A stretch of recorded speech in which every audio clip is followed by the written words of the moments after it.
Alors en fait, in hoc signo vince. Ça veut dire pleine confiance dans le signe de Jésus. Et c'est la phrase en fait que l'empereur Constantin a utilisée sur son drapeau et il a gagné la guerre.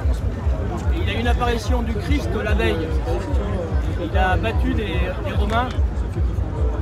C'est depuis ce moment-là que Rome est devenue catholique grâce à Constantin et cette phrase qu'il avait mise sur ses drapeaux.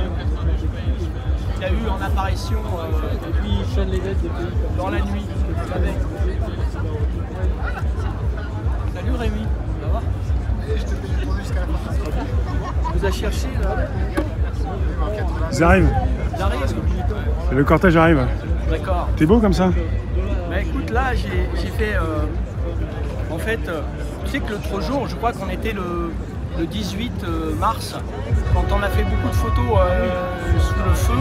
Et en fait, le 18 mars, c'est l'anniversaire de la mort de Jacques de Molay, tu sais, le dernier Templier qui a été brûlé à l'île de la Cité, qu'on appelait l'île des Juifs. Et donc, je sais pas pourquoi, c'était plus fort que moi d'être à côté de ce feu. Et j'ai pensé à Jacques de Molay. Et là, aujourd'hui, je fais un hommage aux Templiers qui ont, disons, été les chevaliers du Christ de Jérusalem. Donc, ce serait bien que les gens s'y intéressent un peu plus aux Templiers, c'est-à-dire dans l'histoire de France. On ne parle pas beaucoup des Templiers quand on étudie à l'école, alors que c'était une puissance qui a dérangé l'Église et les rois. Ils avaient inventé les banques, ils avaient inventé tout. Et j'ai appris, étant habillé comme ça, il y a l'association Templier, un grand maître Templier qui est venu vers moi, qui m'a dit que le procès n'est pas fini, qu'il est encore en cours. Donc ça c'est intéressant. Et donc j'aide aujourd'hui avec cette phrase in hoc signo vinces. Ça veut dire pleine confiance dans la parole de Jésus. Et cette phrase a été entendue par l'empereur Constantin, comme je disais tout à l'heure, juste avant une grande bataille contre les Romains. Et il a gagné la guerre. Et il a vu Jésus, et juste la veille, il a vu dans le ciel une croix lumineuse.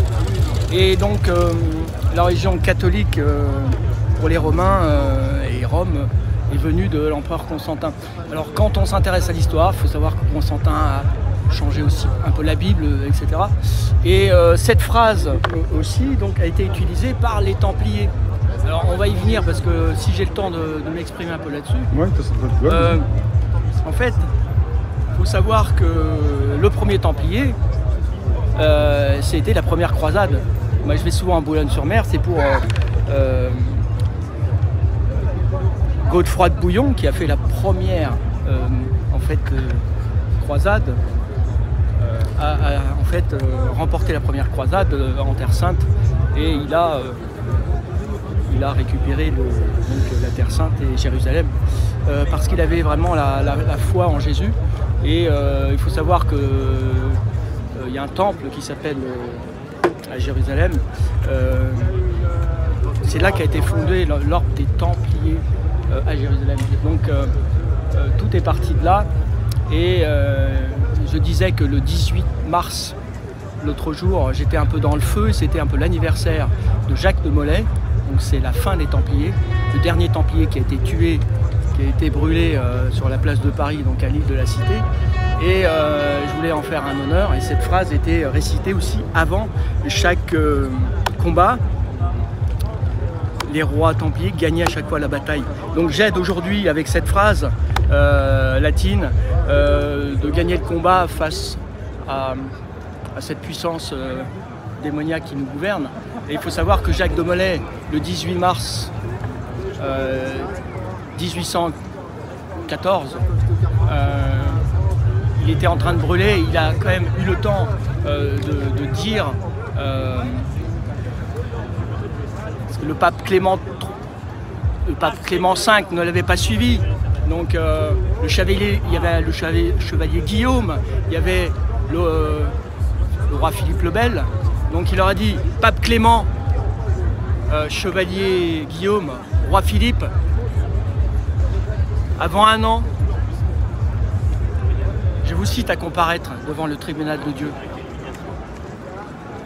pour y recevoir votre châtiment. Et aussi, soyez tous maudits jusqu'à la 13e génération de vos races. Alors il faut savoir qu'après cette prédiction, Clément VI meurt dans cette année-là, le 20 avril 1314, et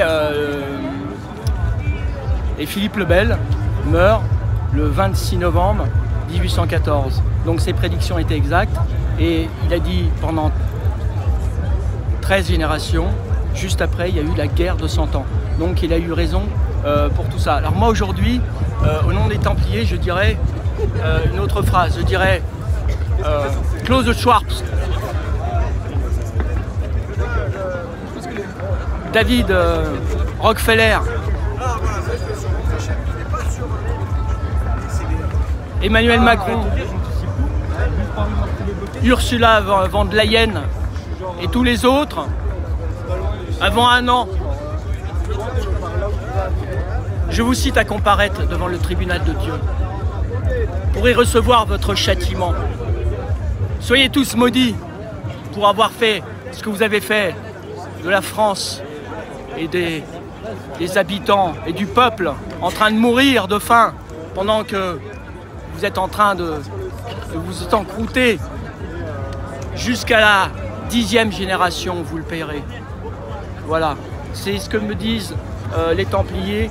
Il faut revenir toujours aux mêmes choses. Les choses n'évoluent pas. Et sachez que la parole uniquement, disons, de l'esprit, revenons à l'esprit, va gagner.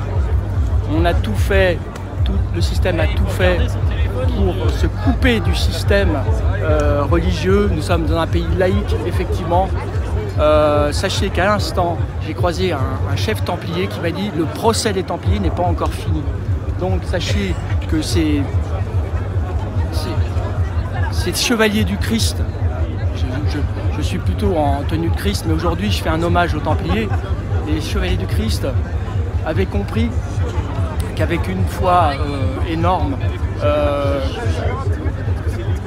ils ont pu récupérer la Terre Sainte, les premiers Templiers, et c'était un sacré exemple. Il faut savoir que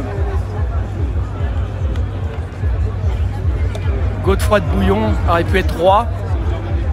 Il a laissé le royaume à son frère, à Jérusalem, parce qu'il a dit « Je ne peux pas prendre une couronne d'or sur un lieu où Jésus a eu la couronne d'épines. » Et il y a une chose que je ne comprends pas, alors que la Terre Sainte a été à la France, aux Francs, pendant une bonne période, et que Jésus a souffert dans cet endroit-là, dans cette Terre Sainte, pourquoi aujourd'hui j'ai entendu qu'en Israël on veut faire un procès aux gens qui parlent de Jésus, avoir 2 ans de prison si on commence à parler de ce sujet. Alors il faudrait revoir un peu les pendules à l'heure, de savoir aujourd'hui qu'il y a encore des guerres de religion, alors que moi je serais pour enfin comprendre qu'on a tous le même Dieu et la même religion. Religion en grec veut dire, religaré veut dire être relié, nous sommes tous reliés. Tout à l'heure, il y aura un conflit, on le sait, c'est la fin de manif. Ouais, là, on sent que ça arrive, voilà. On n'est pas dans la paix, mais on peut y arriver dans la paix. Et je crois qu'aujourd'hui, les gens, il faut sortir l'épée et le bouclier. On va gagner. Merci. In hoc, signo vince. Il m'a cassé les couilles. Vraiment. Merci.